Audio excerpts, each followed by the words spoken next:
हम बात करेंगे प्रेशर, थ्रस्ट और उनके कुछ एप्लीकेशंस पर।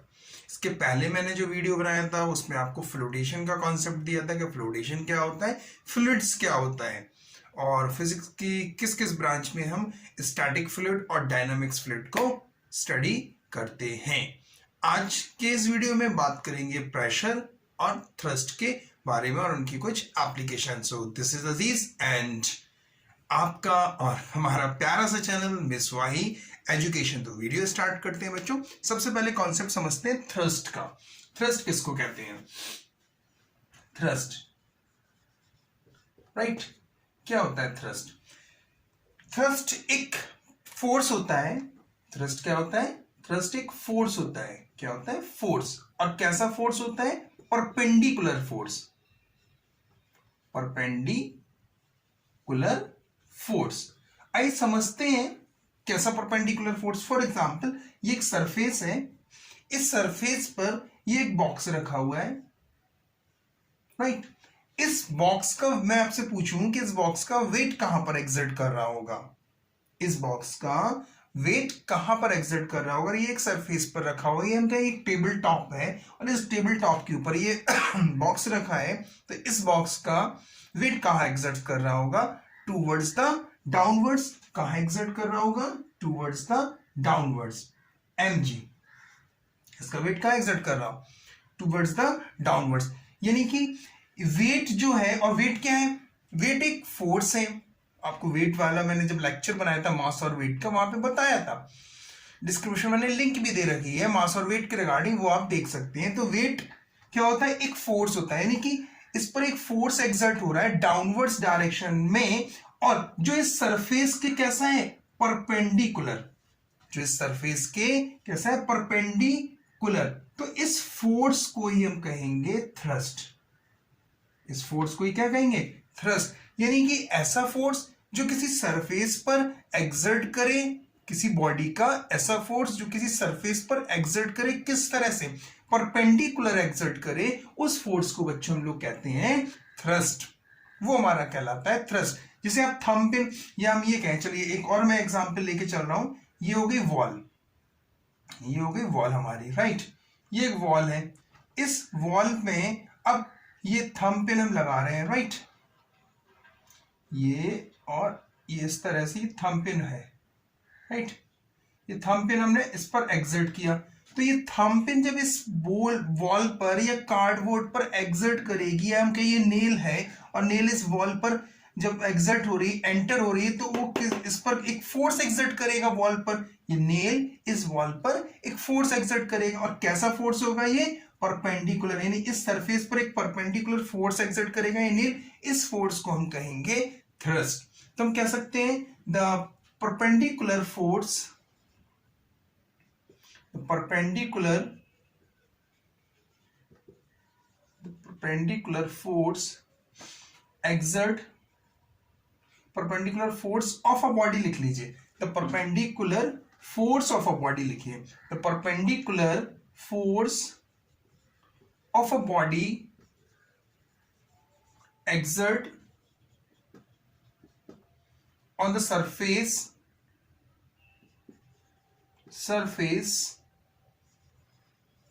is known as thrust। उसी को बच्चों हम लोग कहेंगे थ्रस्ट, राइट? किसको थ्रस्ट कहेंगे बच्चों हम लोग? एक परपेंडिकुलर फोर्स को जो किसी सरफेस पर एग्जर्ट कर रहा है, किसी बॉडी का ऐसा फोर्स जो किसी सरफेस पर परपेंडिकुलर एग्जर्ट कर रहा है, उस फोर्स को हम कहेंगे थ्रस्ट। और इसका एसआई यूनिट अगर हम बात करें तो थ्रस्ट का एसआई यूनिट क्या हो जाएगा?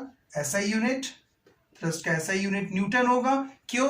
क्योंकि ये एक फोर्स है, एक फोर्स है, तो जो फोर्स का यूनिट होगा वही थ्रस्ट का यूनिट होगा। और ये कैसी क्वांटिटी है? It is a vector quantity. Vector quantity क्यों है? वेक्टर क्वांटिटी क्यों है?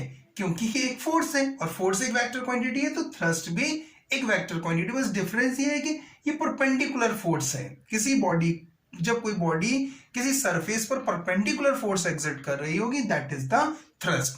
तो ये कॉन्सेप्ट क्लियर हुआ थ्रस्ट का कि व्हाट इज थ्रस्ट। अब इसको नोट डाउन करिए, फिर हम लोग चलते हैं प्रेशर पर। प्रेशर को और समझते हैं। डन,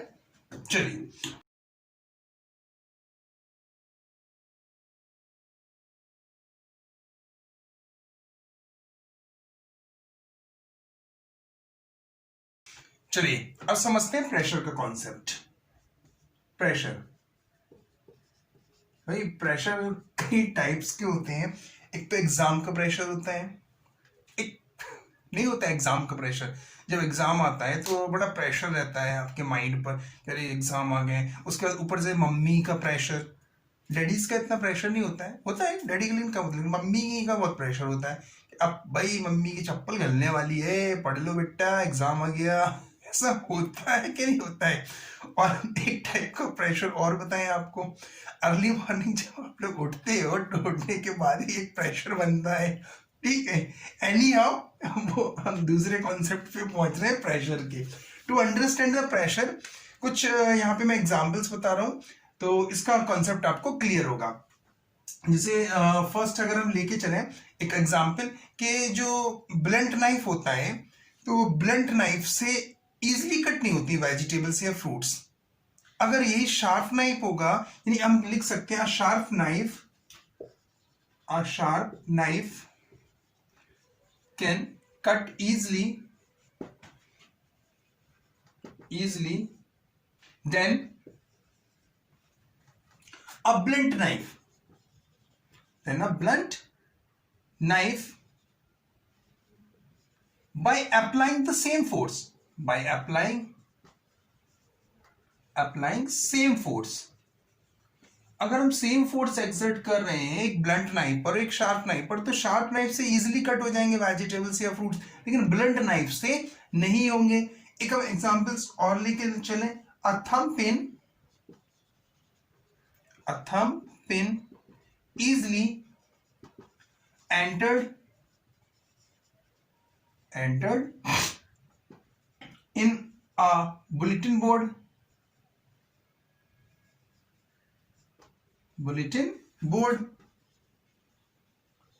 right, ये cardboard, then cardboard, but a thumb not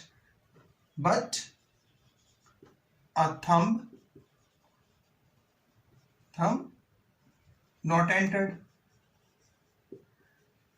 right. दो केस हो गए, एक केस और लिख लेते हैं फिर मैं एक्सप्लेन कर रहा हूं इनको। कॉन्सेप्ट को बहुत अच्छा कॉन्सेप्ट में दे रहा हूं प्रेशर का, कि क्या होता है कि प्रेशर। एक और अगर देखूं तो if you stand on a loose sand, you sink deep, but if you lay down on a loose sand, you sink less, even your weight is same। चलिए अब समझते हैं कॉन्सेप्ट प्रेशर का।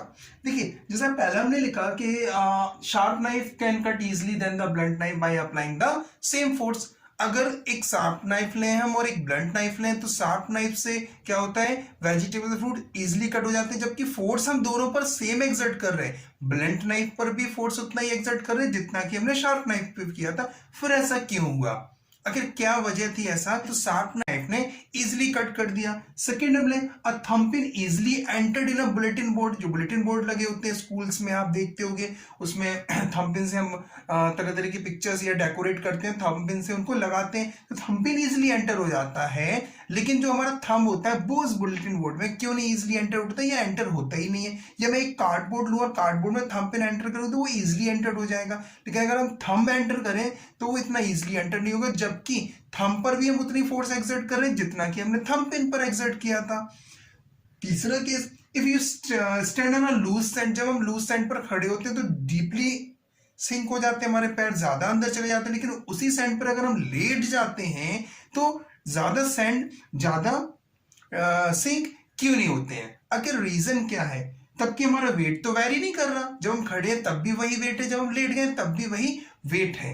यानी कि कहीं ना कहीं कोई ऐसा फैक्टर है जो प्रेशर के ऊपर रिस्पॉन्सिबल कर रहा है। जब शार्प नाइफ से कट कर रहे हैं तो शार्प नाइफ से का जो एरिया है, एरिया ऑफ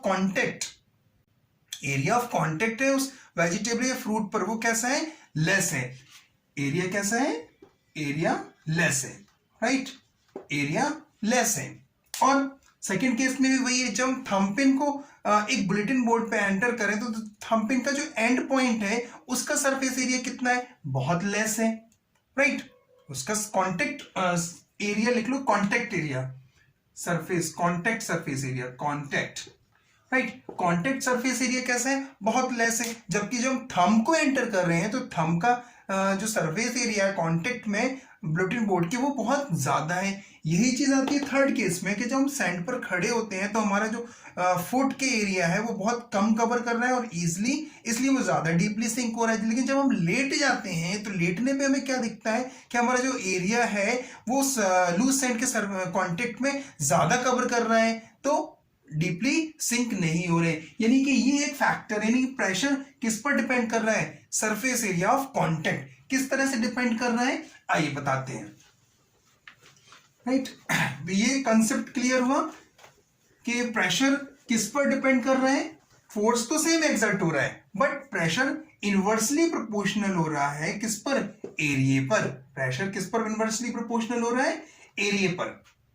एक ऐसा फैक्टर है जिस पर प्रेशर डिपेंड कर रहा है, किस पर? एरिया पर। अगर एरिया लेस है तो प्रेशर ज्यादा होगा।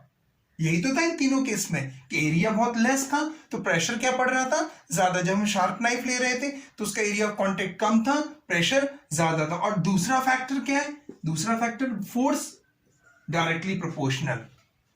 Pressure is directly proportional to the force and inversely proportional to the area. इन दोनों को अगर हम कंबाइन करेंगे तो प्रेशर हमें मिलेगा, pressure is equal to force upon area. Force upon area, ये फॉर्मूला हो गया प्रेशर का। यहीं से हम डेफिनेशन भी लिख सकते हैं प्रेशर की कि द परपेंडिकुलर फोर्स। अब कैसा फोर्स? अब देखिए, जब आप खड़े हैं तब भी आपका फोर्स उस लूज सैंड पर कैसा लग रहा है? परपेंडिकुलर। जब आप लेट गए हैं तब भी आपका जो फोर्स एक्सर्ट हो रहा है, यानी कि जो वेट एक्सर्ट हो रहा है, वेट इज ऑल्सो फोर्स, जो फोर्स एक्सर्ट हो रहा है वो लूज सैंड पर परपेंडिकुलर एक्सर्ट हो रहा है। जब आप शार्प नाइफ से कट कर रहे हैं कोई भी चीज तो कट करने पर भी जो शार्प नाइफ हो या ब्लंट नाइफ हो, उसका जो फोर्स एक्सर्ट हो रहा होगा वेजिटेबल्स पर, वो कैसा? Perpendicular, right? एक केस और लिया था मैंने, कौन सा लिया था? थंबपिन। तो जो थंबपिन एंटर कर रहे थे तो थंबपिन का जो सरफेस एरिया था वो थंबपिन फोर्स एक्सर्ट कर रहा था बुलेटिन बोर्ड पे, कैसा? परपेंडिकुलर। यानी कि फोर्स कैसा है? प्रेशर को क्या लिख सकते हैं? Perpendicular force exert, perpendicular force in a unit area is known as the pressure. या हम ये कह सकते हैं परपेंडिकुलर फोर्स को क्या कहते हैं? थ्रस्ट। तो हम इसको ये भी लिख सकते हैं, thrust upon area. Thrust upon area. Pressure की सही डेफिनेशन तो यही है, thrust upon area. Force generally हम लिख देते हैं लेकिन जो सही डेफिनेशन अगर कहें, सही फॉर्मूला अगर हम कहें तो वो यही होता है, pressure is equal to force upon area. यानी P is equal to F कैसा? परपेंडिकुलर। ये सिंबल जो T है, T को जब हम उल्टा बनाते हैं this symbol shows the perpendicular force upon area या thrust upon area. Thrust upon area, this is the formula.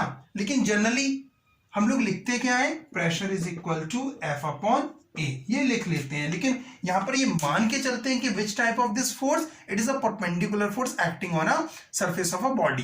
Clear? तो pressure is equal to perpendicular force upon area. Definition में क्या लिखेंगे? Perpendicular force exert on a body in a unit area is known as the pressure. Clear? इसका SI unit के बारे में अगर हम बात करें तो इसका एसआई यूनिट क्या होता है? एसआई यूनिट देख लें, फोर्स की यूनिट क्या? न्यूटन। थ्रस्ट की भी यूनिट न्यूटन। एरिया की यूनिट मीटर स्क्वायर। तो इसका एसआई यूनिट क्या बना? Newton per metre square. Newton per metre square. ये कैसी क्वांटिटी होती है? It is a scalar quantity, scalar quantity, ये स्केलर क्वांटिटी होती है, राइट। स्केलर वेक्टर क्वांटिटी क्या है, ये मोशन चैप्टर में हमने पढ़ाया था। तो यहां तक कॉन्सेप्ट क्लियर हुआ कि प्रेशर किस पर डिपेंड करता है, एरिया पर। कैसे, इनवर्सली, कि एरिया अगर ज्यादा होगा तो प्रेशर कम एक्सर्ट होगा, एरिया अगर कम होगा तो प्रेशर ज्यादा एक्सर्ट होगा, और प्रेशर फोर्स के डायरेक्टली प्रोपोर्शनल, जितना ज्यादा हम फोर्स लगाएंगे उतना ज्यादा प्रेशर होगा। लेकिन in the way both the condition जब एक साथ देखेंगे तो इनवर्सली प्रोपोर्शनल होगा एरिया के। क्लियर, इतना नोट करो। कुछ और यूनिट्स होती हैं, उन यूनिट्स पे हम और डिस्कस करते हैं। डन, चलिए।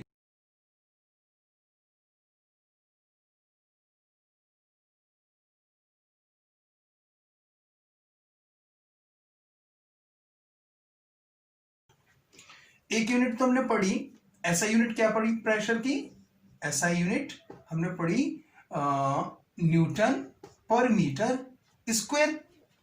इसी न्यूटन पर मीटर स्क्वायर को हम पास्कल भी कहते हैं, पास्कल, जिसको पीए से डिनोट करते हैं। ब्लेज पास्कल एक वो थे, साइंटिस्ट थे, तो उनके नाम पर इस यूनिट को रखा गया पास्कल, ब्लेज पास्कल। कंप्यूटर में भी आपने ब्लेज पास्कल का नाम सुना होगा। तो ब्लेज पास्कल के नाम पर इस यूनिट का नाम रखा गया पास्कल। यानी कि हम ये कह सकते हैं कि 1 pascal is equal to 1 newton per metre square, 1 newton per metre square. अब कभी कभी पूछ लेते हैं कि डिफाइन 1 पास्कल, क्या पूछ लेते हैं, डिफाइन 1 पास्कल, 1 पास्कल, 1 पास्कल को डिफाइन करो, 1 पास्कल को डिफाइन करिए। तो किस तरह से डिफाइन करेंगे 1 पास्कल को, ठीक है, चलिए बताते हैं 1 पास्कल की डेफिनेशन। डिफाइन 1 पास्कल, तो इसका आंसर क्या होगा, समझते हैं। 1 पास्कल किसके इक्वल है, 1 newton per metre square. 1 newton force exert किया जा रहा है और 1 मीटर यूनिट एरिया में। भाई प्रेशर, प्रेशर क्या होता है, प्रेशर यही तो होता है, परपेंडिकुलर फोर्स अपॉन एरिया, यहां का थ्रस्ट अपॉन एरिया, तो उसका यूनिट बन जाता है न्यूटन पर मीटर स्क्वायर। यही 1 pascal is equal to 1 newton metre square. तो हम 1 पास्कल की डेफिनेशन यहां से क्या बनाएंगे कि जब 1 न्यूटन का फोर्स या थ्रस्ट एक्सर्ट हो रहा है 1 मीटर स्क्वायर एरिया में, that is called the 1 pascal, right. आइए लिखते हैं, 1 pascal is defined as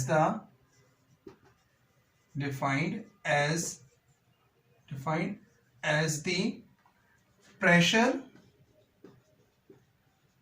exerted on a surface area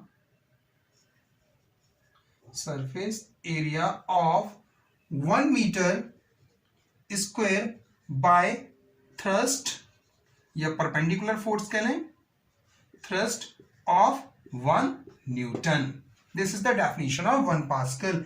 कि 1 pascal is defined as the pressure exerted on a surface area. कितना surface area, 1 metre square surface area में जब thrust exert होगा 1 Newton, उसको हम कहेंगे 1 पास्कल। क्लियर है, right. तो ये हो गया 1 पास्कल। हाँ, कुछ और यूनिट्स के बारे में हम बात कर रहे थे, वो और बता दें। एक तो पास्कल हो गई, इसका एक और यूनिट होता है 1 bar is equal to 10 to the power 5 pascal, right. या हम इसको 1 मिली बार भी लिख सकते हैं, 1 milli bar, M bar, 1 milli bar is equal to 10 to the power 2 pascal.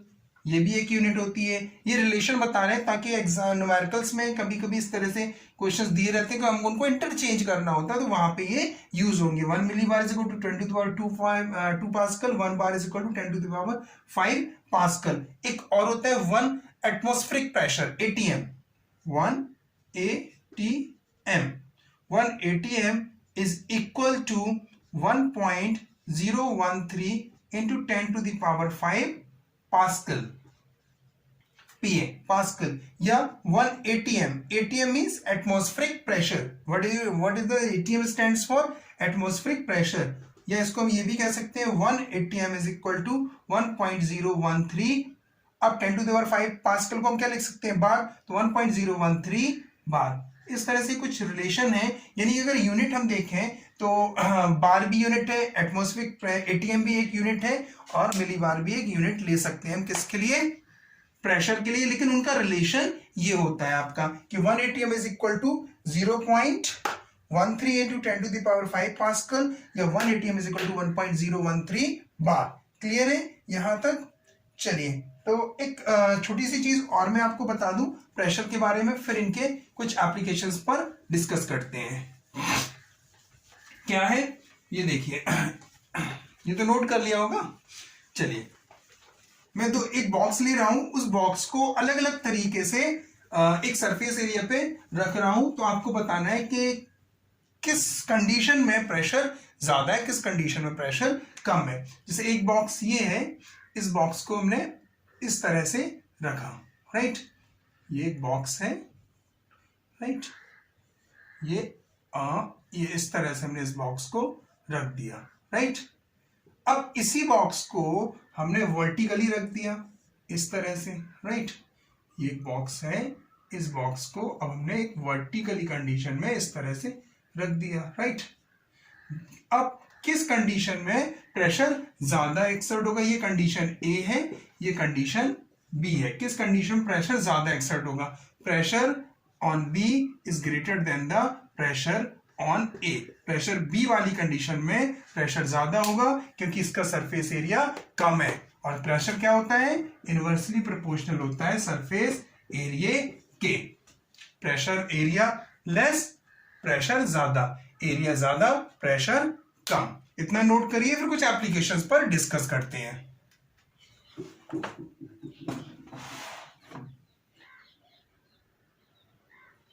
Done. तो क्लियर हुआ कि कहां पर प्रेशर ज्यादा होगा, किस कंडीशन में, और किस कंडीशन में प्रेशर कम होगा। यानी कि हम प्रेशर को रिड्यूस भी कर सकते हैं और प्रेशर को इंक्रीज भी कर सकते हैं। यहां इस केस में अगर हम इस तरह से रखेंगे तो प्रेशर क्या हो रहा है, रिड्यूस हो रहा है। इस तरह से अगर बॉडी को प्लेस करेंगे तो प्रेशर इंक्रीज हो रहा है, यानी कि हम प्रेशर को रिड्यूस भी कर सकते हैं, प्रेशर को इंक्रीज भी कर सकते हैं। तो नेक्स्ट हम यही समझते हैं कि किस तरह से किसी प्रेशर को इंक्रीज करें, किस तरह से रिड्यूस करें। आइए वो वही हमारे कहलाते हैं applications. How to reduce the pressure, या हेडिंग लिख लीजिए, application of pressure, application on pressure. ये भी सब नोट कर लिया होगा, एप्लीकेशन ऑन प्रेशर या how to reduce the pressure, right. चलिए आइए समझते हैं how to reduce the pressure. To reduce the pressure, pressure या रिड्यूस या इंक्रीज भी लिख सकते हैं हम, और इंक्रीज, राइट, या application of pressure, application on pressure, right, clear. चलिए, तो फर्स्ट एप्लीकेशन है wide steel belt on army tank. अब आप ये देख रहे हैं कि आर्मी टैंक में, जो आर्मी टैंक होते हैं उनके व्हील्स में स्टील बेल्ट क्यों लगा के रखते हैं। स्टील बेल्ट इसलिए लगा के रखते हैं बच्चों, ये आप देख रहे हैं स्टील बेल्ट लगी हुई है आर्मी टैंक के व्हील्स में, ताकि जो उस टैंक का प्रेशर पड़े वो जो ग्राउंड हो, इस ग्राउंड पर इतना ज़्यादा नहीं हो कि वो सिंक कर जाए। इसलिए उसमें आर्मी बेल्ट, स्टील वाली बेल्ट आर्मी टैंक में लगा के रखी है, ताकि जो प्रेशर हो वो इक्वली डिवाइड हो जाए, प्रेशर रिड्यूस हो जाए। तो इस तरह से स्टील बेल्ट ने क्या काम किया, प्रेशर को रिड्यूस करने का काम किया। नेक्स्ट है हमारा एक और इमेज आप देख रहे हैं, heavy vehicles have broad and more number of tyres. जो हैवी व्हीकल्स होते हैं उनमें नंबर ऑफ टायर्स ज़्यादा होते हैं या चौड़े चौड़े होते हैं, in comparison of car, in comparison of scooter, in comparison of bike. क्यों? क्योंकि जो लोड होता है हैवी व्हीकल्स का वो बहुत ज़्यादा होता है। अगर हैवी टायर नहीं लगाएंगे या ज़्यादा नंबर ऑफ टायर नहीं लगाएंगे तो वो ग्राउंड पर एकदम धंस जाने के चांसेस होते हैं। तो यहाँ पर भी हैवी व्हीकल्स में जो ज़्यादा टायर लगे हैं या हैवी टायर्स लगे हैं, चौड़े चौड़े टायर्स लगे हैं, उनका क्या काम, उन्होंने क्या काम किया, प्रेशर को कम किया। ठीक है, नेक्स्ट है आपका एक और, हम अगर एग्जांपल्स लें, hanging bag have wide straps. जो बैग टांगने वाले बैग होते हैं, स्कूल बैग होते हैं, आप देखते हैं उनकी जो स्ट्रैप्स होती हैं वो कैसी होती हैं, चौड़ी होती हैं, ब्रॉड होती हैं, वाइड होती हैं। क्यों? क्योंकि जब आप अपने शोल्डर पर टांगोगे उस बैग को तो कैरी करोगे, तो अगर वो थिन होंगी तो उसका लोड आपको ज़्यादा पड़ेगा। जैसा कि हम पढ़ के आए कि प्रेशर इनवर्सली प्रोपोर्शनल होता है एरिया के, तो उसका जो लोड होगा वो आपको ज़्यादा महसूस होगा। वही चीज़ अगर ब्रॉड होंगी तो आपको उसका लोड कम महसूस होगा, क्योंकि उसका प्रेशर आपके शोल्डर पर कम पड़ेगा। राइट, ये कुछ एग्जाम्पल्स थे, और भी हैं। जैसे कि आप देख रहे हो फाउंडेशन ऑफ टॉल बिल्डिंग्स और dam has a large surface area. जो टॉल बिल्डिंग्स होती हैं या जो डैम होते हैं उनके सरफेस एरिया कैसे बनाए जाते हैं? लार्ज बनाए जाते हैं। क्यों?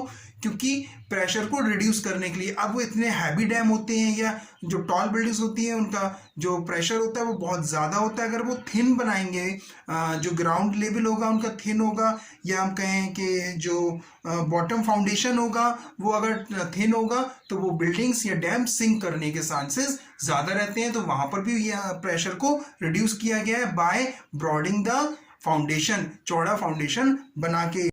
या आप टावर वगैरह देखते हो, उनका भी यही रीजन है कि प्रेशर को रिड्यूस किस तरह करते हैं? एरिया को बढ़ाकर। एरिया अगर हम बढ़ा देंगे तो प्रेशर कम हो जाएगा।